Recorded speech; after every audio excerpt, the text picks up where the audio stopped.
Well, welcome to another episode of the Fairway Executive. I'm so excited to be here with Courtney Shrout. She is the head professional at South Hills Country Club in West Covina, California. I want to welcome you. Welcome, Courtney. Thank you. Thanks for having me. Appreciate it. You bet. Hey, before we get started, you are the head professional at South Hills in West Covina. Tell us a little bit about South Hills, because we really want to know about, hey, your adventure there, but we also want to look at your journey that you got there. Yeah, so South Hills in West Covina, it's a private club, equity club here in South Hill in West Covina. It's 1952 design. Billy Bell was the designer. Small course as far as yardage, 6,300 yards from the tips. Small pull greens, Kikuya fairways and rough. It'll eat your lunch if you're not careful. So good little track, and it can prove difficult on a daily basis.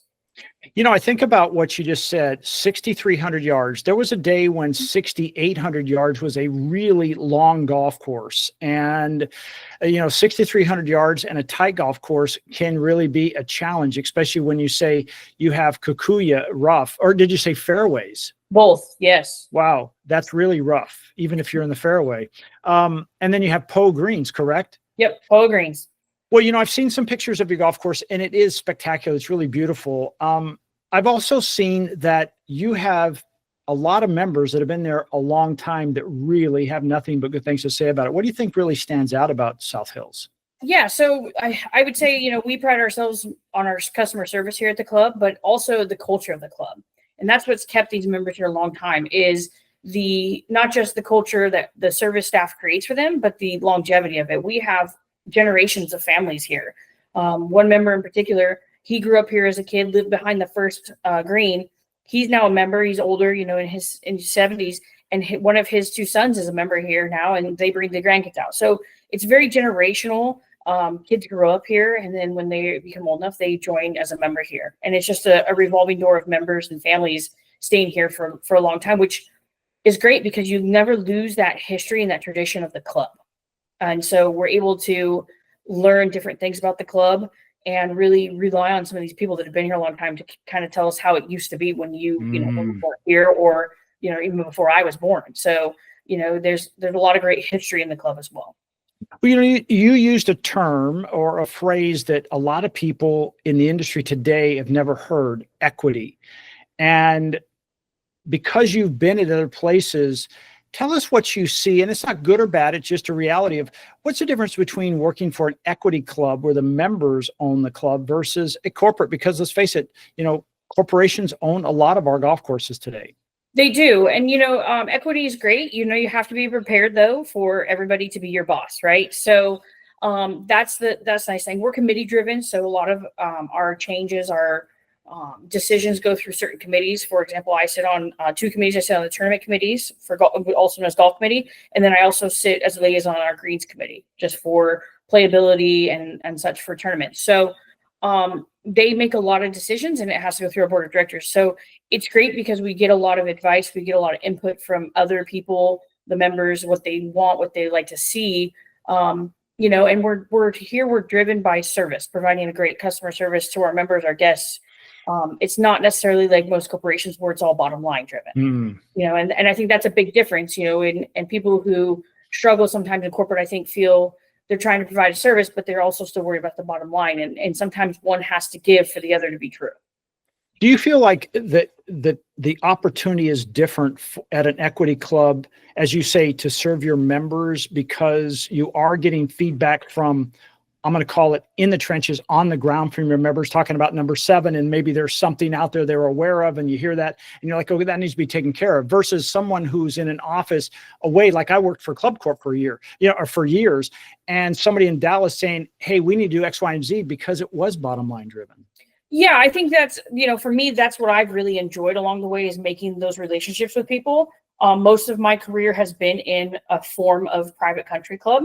Not all have been equity, but I think that's kind of one of the beauties of it. I'm a boots on the ground kind of person, where I like to be involved in the operations and the day to day and what's going on. And for me, that's having those conversations and being on property every day, makes it really easy to do so. Whereas, when you say people in Dallas, giving out orders, what worked for one club in one part of the country doesn't necessarily always work for a club in another part of the country. And I think that's sometimes maybe where things are lost, in corporate. Yeah, I agree. Well, we talked a lot about your current position. Let's find out what got you in the game of golf, how you started, because again, I have a lot more gray hair than you do. I'm curious about how you started. What got you started? Yeah, so I started playing golf when I was 10 years old. Mom and dad don't play golf, so grandma was actually the one that got me involved. I spent about a month every summer going to Seattle to see grandma and grandpa, and grandpa was working at Boeing, so I needed something to do with grandma, and she was a golfer, so she's like, "You're going to start playing golf." I was the oldest grandchild, and to this day, pretty much the only one that plays golf still. And so it was something that we did together. She started me on a par 3 course where she's like, "You can't go to the real golf course till you learn to play the par 3." And I remember hitting 5 irons from 110 yards as a kid to try and learn how to play the game. And so that's where it kind of started. And then where I grew up in North Central Washington State, we had a 9-hole golf course that was built on a cow pasture, no joke, literally on a cow pasture. And so that's where I'd go play. It was $150 a year. Mom would drop me off in the morning in the summer and pick me up in the afternoon. And I would walk and play. It's hard to explain, but it was a 9-hole golf course that there was no driving range. Like there was an area between some trees that you could hit balls. And that's where you'd collect balls over time and put them in your shag bag and go hit them. And then you'd walk out there and pick them up again and walk back and hit them again. So, no driving range picker, nobody to get you balls. You pick them up yourself. So, but you could walk and play as much as you want. I remember, I'd go walk and play 9 holes and then hit balls or putt and chip and have lunch and then keep going again. And that's what I did all summer when I was a kid. And that's where I really fell in love with playing the game. Here at Lux, if you can dream it, we can build it. Work with our designers and create one of your own custom Lux electric cars. All of our custom cars are made in the USA and manufactured right here in the desert. Every Lux car comes with a 5-year warranty, and we offer concierge maintenance service right at your home. Elevate your style. Visit our showroom today and start designing your very own custom Lux electric car. Lux, the name you know and trust in the Coachella Valley. I'm curious about this. If it's just me, but I doubt it, is the lessons you learn as a youngster on a golf course are so much different. Tell us about something that you remember that you were influenced by somebody out there playing, somebody running the club that you still hold true today. Yeah, I think one of the biggest things was just as a kid, there's always that stereotype, still to this day of seeing young kids on the golf course.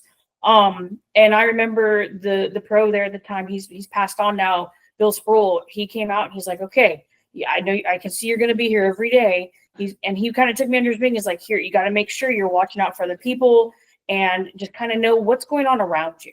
And so that was a big lesson, I guess, to get me started. Cause at that course, it wasn't busy enough. So I could go out there by myself and walk and play, but he's like, "You just got to pay attention to people in carts and all the different holes around you and just really make sure you know where everybody is on the golf course. And then that way you could still play and have a good experience, but you won't have the members yelling at you or hitting into you." Did you ever notice over time where more and more of the players out there started kind of taking you under their wing? Yeah, as I got better, I would play with the ladies group there. It became kind of my thing. I actually started working there when I was in high school on the grounds crew. That was really my first experience working in golf. And part of the agreement was I would play with the ladies on Ladies' Day. So I had, I think it was Thursday mornings. I would have Thursday mornings off and I'd go play with our ladies group. And I would win $2-3 in the ladies game those days. And then afterwards I would go change and I would go back out to the golf course and start weed eating or mowing or, changing sprinklers. So, that was something that, was really cool for me, especially since my parents didn't play. It wasn't something I could do with them. And grandma was about 4 hours away. So it wasn't like I could just go to her house and play golf. So it was really cool that in this small rural town that these ladies would take me under their wing and let me play with them. And that was kind of how I learned how to play a little bit of competitive golf along the way as well. So I just making a note here. So you were hustling the members as a kid. I got that. Okay. No, in all seriousness. So when did you have this feeling that, hey, the golf was going to be your career path? So mine was actually pretty early on. I was, in high school, I was playing golf. I played golf, like I said, as a kid. And then when I was in 8th grade, we're going into spring, and I was a sports person. I like to play sports, and I knew I wasn't going to play softball in high school, and I didn't really know what I was going to do. And so I thought, okay, golf, definitely want to play golf, but there was 1 or 2 girls maybe that played golf in the area. So there wasn't a ton of people that played golf. And so I was like, okay, so my 8th grade year, I one day mustered up the courage and I went to the high school golf coach and I said, hey, can I come to practices? Even though I'm not in high school yet, can I still come to practice and play with the team and just be around so I can get more practice in? My whole thought was, the more I can practice, the better I'll get. Yeah. And with that, I became the manager that year for the high school team. I was allowed to travel with the high school team and actually play in tournaments with them. The coach worked it out with the league and all the other coaches that I was able to play in their matches as their last number person. And so I kind of got a year's jump on playing golf at the high school level because all these coaches let me play, and I was able to play tournaments a year early. Well, we as golfers tend to be, I don't know, for me, it seemed like I think back of my high school and college comrades is like, we were all kind of introverts. To actually go up and ask somebody, was really difficult to do. What drove you to do that? Were you inspired by a parent or a friend? No, I knew it was just something, I knew golf. I'm a self-taught golfer, so I've done it kind of myself the whole way, right? Never to this day have had an official lesson. I got into golf. I asked my dad, I was like, can you get me one of those hitting, tarps to hit into, a hitting net? And he's like, okay, I guess we're stuck with this. I guess you're kind of really taking a liking to this. So he bought me a hitting net that we had in our backyard, and I'd hit balls into it over and over and over, and I'd chip over our shed into the neighbor's yard. And I just fell in love with it. And I read Golf Tips magazine, doesn't even exist anymore, but Golf Tips magazine, for 2 years, I got a subscription. I read every one of those magazines front to back. Wow. And just tried different things and tried to figure out, position and where the club goes and how to hit the ball and how to do this and how to do that. And that's really how I kind of learned the game, and being so into it, being a golf nut, if you will, is where I just really fell in love with it, because it was something I could do. Being an only child, it was something I could do on my own. I didn't need another person to play with.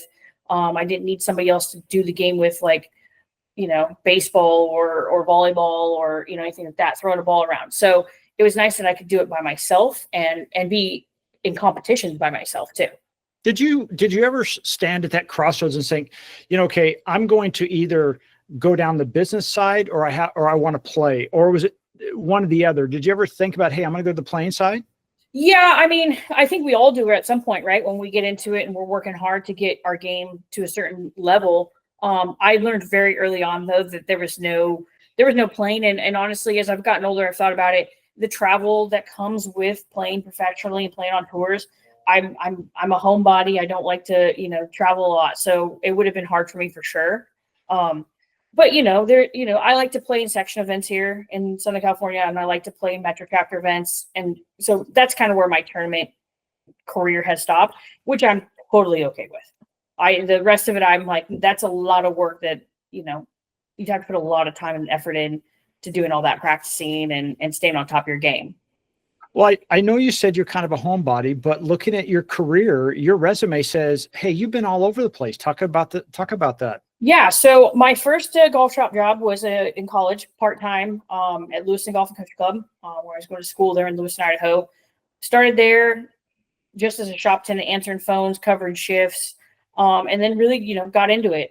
We had an assistant leave, and as I progressed through college and knew I was going to become a golf pro and do my apprenticeship, started running tournaments, helping with that. And from there, I was there for about 3 years and said, okay, what's next? And where am I going now? And what am I doing? And I wanted to go to somewhere bigger and better, and wanted to prove to myself that I could. So I got a job, fortunate enough to get a seasonal summertime position at Las Campanas in Santa Fe, New Mexico. 36-hole property, huge property, not just golf, but equestrian, pools, fitness. It was crazy, but it was seasonal. So what am I doing now? Am I going to follow the snowbirds back to California, to Arizona? Where am I going? And am I going to move every 6 months? Again, I don't like traveling a lot. So every 6 months was just like, oh, what am I going to do? So started looking for other jobs and found a job at La Trail Country Club in Lafayette, Louisiana, Broussard, technically South Lafayette. And I was like, okay, I'll go here maybe a year, maybe 2 years. Got there, moved all the way there, didn't know a soul, didn't have a place to live, stayed in a hotel for a couple of days until I found an apartment and ended up staying for 6.5 years. Wow. And really loving the culture. The people down there are so great. The food, that's the thing I miss the most, is the food. And just being able to be at will, kind of in my own job. I got to do a lot. I got to build a junior golf program. My head professional there, Jeff Anderson, is now at Brookhaven in Dallas. And he was like, here, go for it. He's like, you get an idea, you pitch it to me, we'll talk about it, and then you run with it. Oh, that's so great. That was really cool. It was a single owner club, which is very unusual now to find a single owner. So we were able to do a lot more there than most clubs are able to do. As long as we could present it in a way that showed, return on investment or how we're going to make the money to pay for it, it was usually okay. And so that was really cool. And I got to build a really big junior golf program there.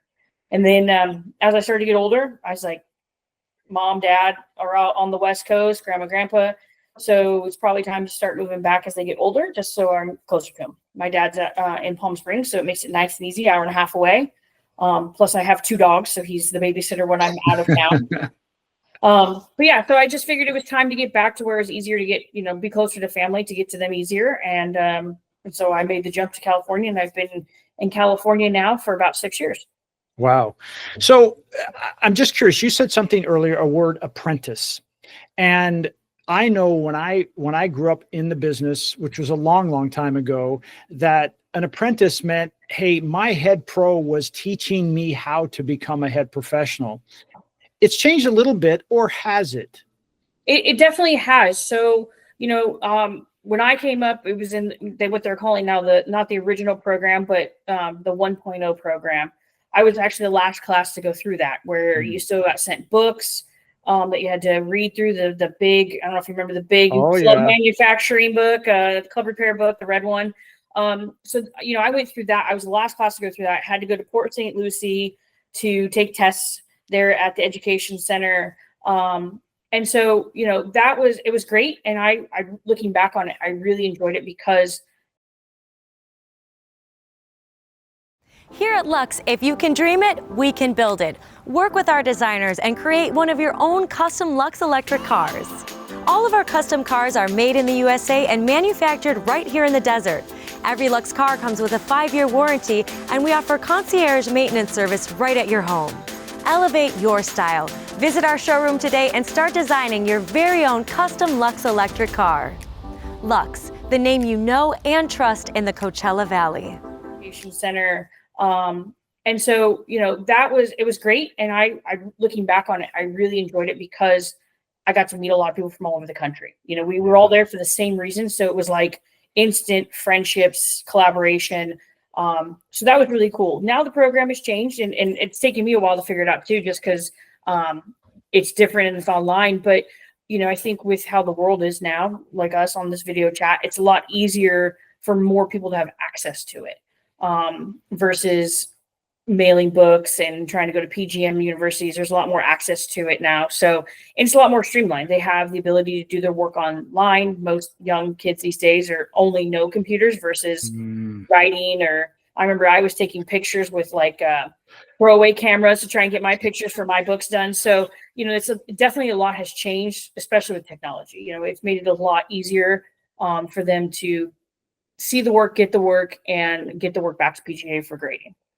Well, I remember when I was going through that, it's like, okay, I've got to go. In my case, I went to Denver, and I've got to go to Denver for a week. I've got to get myself up there and pay for it. And the little bit of money I made, I'm like, how am I going to do this? And I remember doing like raffles, and I would go out and play 9 holes for money. I was doing whatever it took to get that money just to pay for my education. With this transition, has that helped in that area? I think so. Yeah. I mean, I have had a few associates under my supervision that have come through, and it's definitely a lot easier. Yes, they still have to be able to pay for it, but at the same time, I think that it's just a lot easier access. Level 1 now is done Seminars are done virtually. They don't have to go to Frisco. They go for levels 2 and 3. So I think that's good in that regard, because there are so many people. I've been in conversations talking about the level 1 associates going to Frisco, but the coordination and the amount of people that are now in level 1 programming, I don't know if Frisco could handle that many people. So at one time. So, that's something that's good though, because again, it gives access to more people. I think as far as the fees, I mean, obviously there's going to be fees no matter what you do, but I think it's definitely in this day and age gotten better. And I think there's a lot more golf professionals like you and I that are aware of those expenses, that are willing to help or have the clubs help or find ways to help those associates pay for that. Yeah, it was one of those things that I know when I was at Mission Hills Country Club, we started putting an education fund together, and we would just take a little bit out of everybody's membership dues. It wasn't much, but it added up when you had 800 to 1,200 members, and it would help offset some of that. So it was very beneficial. What if you had to give somebody a message that was thinking about getting in the golf business? What's one thing that would be an eye opener, an awareness that they come in with a full understanding of what it's like?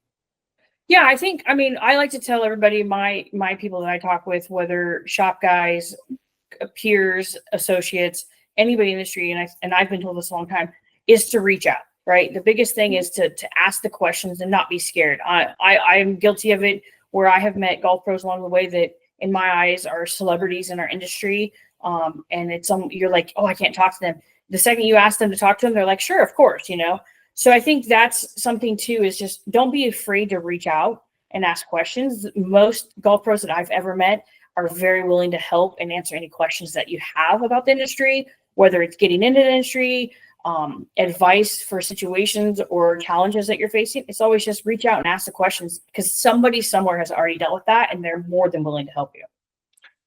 Do you find that our industry is becoming a little more specialized? And what I mean by that is like, okay, there's somebody who's a director of instruction, and there's somebody who is a director of club, let's say club fitting, and then there's a head professional, then there's a director.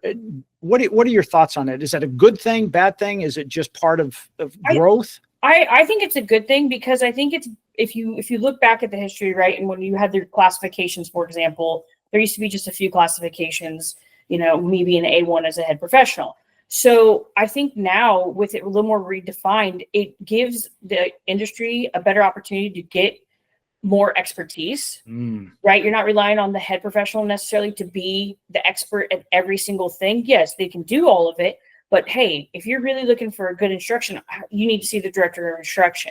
If you're looking for club fitting, here's a guy who's taken his time and efforts to learn everything about club fitting versus just the golf pro, right, at the club. I think it's great too, because it gives more avenues for more different types of PGA members to do different things in our industry. It's not just those one or two things anymore. We have the opportunity. I know a young lady that's out here in Southern California now. She works for selling insurance, but she's also a PGA member. So there's more and more avenues being created.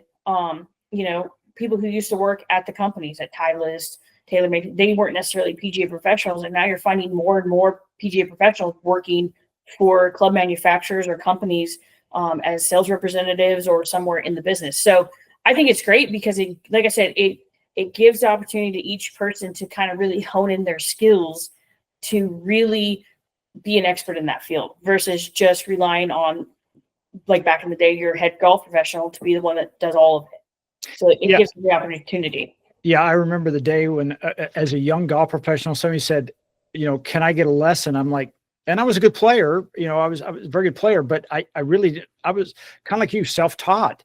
And I remember standing out there going, okay, when am I going to know what to say? Sure. And of course, then I'm like you, I dug into it and started learning everything I could about it, because I didn't want to waste their time or money. Sure. And I felt guilty if we started and finished and no progress was made. Yep. And so I think that's great. Well, I want to make a little shift here, because our world is shifting tremendously when it comes to technology. And I'm curious how you have seen technology not only change your job, but maybe for the viewers on TV, the teachers, whether it's running your club. I'm curious. Yeah, so I think it's definitely become obviously a lot more streamlined, right? It's easier to get in contact with people. It's easier to get information to people or get information ourselves, right? Now, with that, you have to obviously be careful on what's real and fake news too. But I think it's great. I personally, I figured computers out along the way, as most of us have. I wouldn't say I'm super young, but I'm not super old. But these young people that are coming up in the industry on the working side of it, they don't know anything else, right? They know technology, they know phones, some of them don't even know how to use Microsoft Word because they're so used to using Google Docs, so Wow. you have to kind of be able to transition with the times. I think it's great because the more information out there, the more we as professionals can learn too, right? So instead of waiting for books to be published and reading about somebody's technique and teaching, you can watch it online at your fingertips.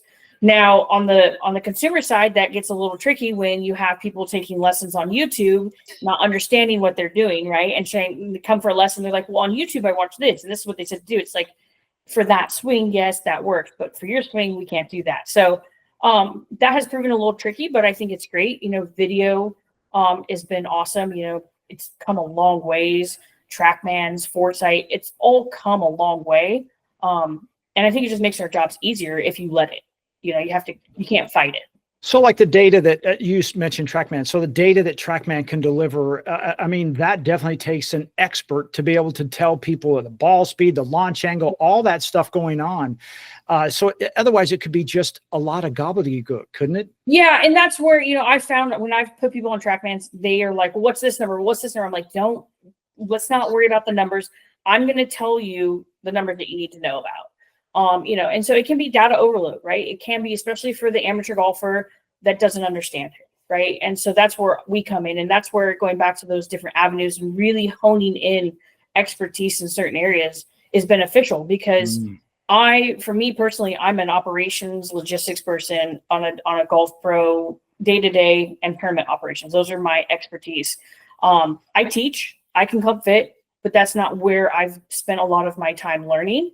And so for me, for a successful operation, either here at South Hills or anywhere, let me put that member, that guest, that consumer into the best hands possible to get them what they need. That's what I feel is my job.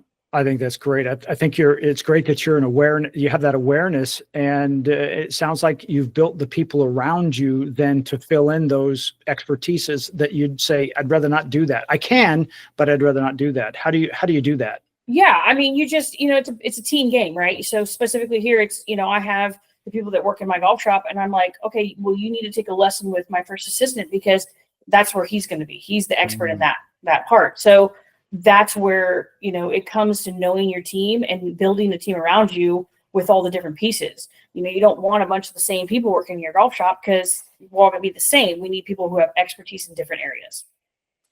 Courtney, this has been great. I've really enjoyed the time together and get to know you a little bit more and more about your country club there in West Covina, South Hills.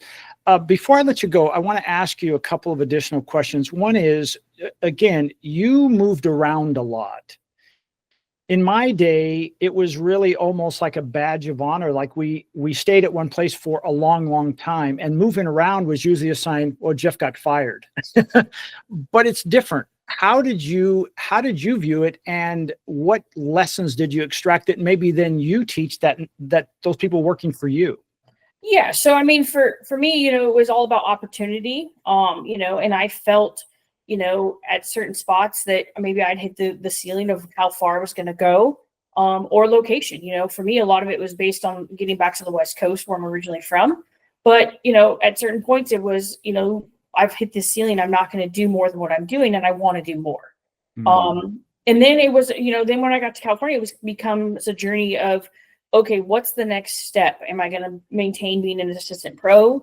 Or do I want to have that responsibility of becoming a head golf professional? And I wanted to be a head pro. So, I took steps that I felt were necessary in not only at clubs, but also networking with other pros, getting to, people, it's all about who you know, not what you know, right? So knowing people in the section and getting to know people in different areas, that was a big thing that I had to step kind of out of my comfort and do just so that I could start my networking, and eventually, was lucky enough to get the head pro job here. So it's, it was scary to move around. And yes, there are people that have been at clubs, and there are some clubs that have had in 100 years, 5 or 6 pros, and that's great. When you find that person, right? Sometimes it's just the club and the person, or where you're at, location, and kind of what you're looking for really out of your career and what avenue you want to go down.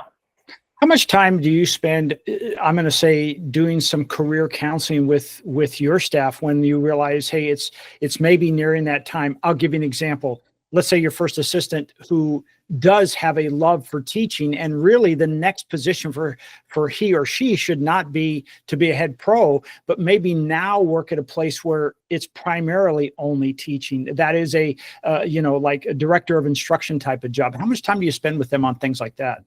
It's not really a set time. It's more just conversation and, hey, how are you feeling about this? How, where are you at with this?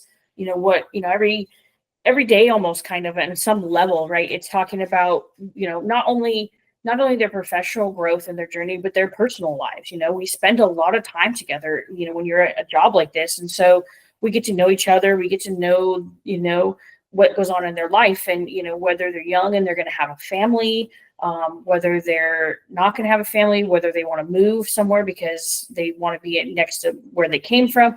All those factors kind of come into play too. And like, what's going to be the best avenue for you to stay in golf, and how are we going to figure that out together? And then just training, just kind of constantly checking in with them. Hey, what are you thinking? Is this something you like? Do you not like doing this? Do you like doing this? Do you like working with juniors? Do you prefer to do operations? Do you prefer club fittings? Marketing, general management. There's so many, like I said, there's so many avenues now for golf pros to still be a Class A professional and not necessarily be the traditional head golf pro. There's a lot of different things that we can talk about and get them into different avenues.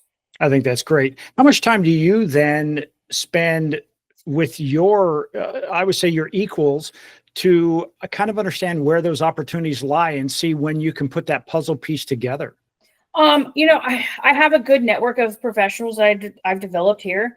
And I'm going to continue to develop a bigger network here in Southern California. I'm very fortunate too that my general manager is both a PGA member, but also is the SoCal vice president. So vice president. So I have, I'm very fortunate that I have him, that where my network can expand a lot quicker than some other professionals. And so I'm able to rely on a lot of different people and ask them questions and talk about positions. And I could call a handful of golfers right now, and I know they'd take my call if I needed it, So that's a benefit that I have. I understand that not everybody has that benefit of having that person as your boss. But again, that's why I say reach out, because people are always willing to help. All right. So final question, this is going to be kind of fun. Okay. Is you're going to go back to your 12-year-old self as an adult, and you're going to give them advice, knowing what you know. What would you tell your 12-year-old self? Oh boy, that's a tough one. I would say, just to reach out sooner. As an early professional and getting into the world, I thought that I had to do a lot of it on my own.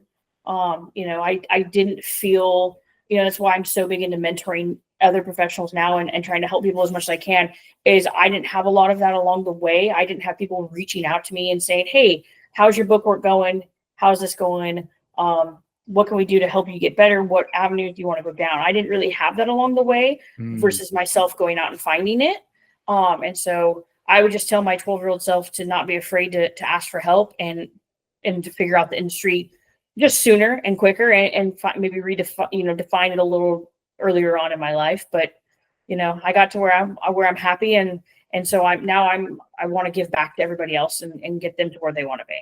I think that's fantastic. Hey, before I let you go, tell us a little bit, if you would, if I'm out there thinking about joining a club, why would I choose South Hills Country Club to be a member? Well, in our area here in the San Gabriel Valley, it is the best culture-driven club that you would ever find. Our customer service is unbelievable. It's all about the member experience. And so we're a small club, but we're available. We have tee times. We can get out and play golf at pretty much any time you want. So, but it's a family culture here, and everybody just really enjoys being here. I love it. Courtney, if somebody wants to, after they watch this, they want to get in touch with you, what is the best way to do so? Yeah, they can just use my email. It's cshrout@southhillscountryclub.org. And feel free to reach out anytime.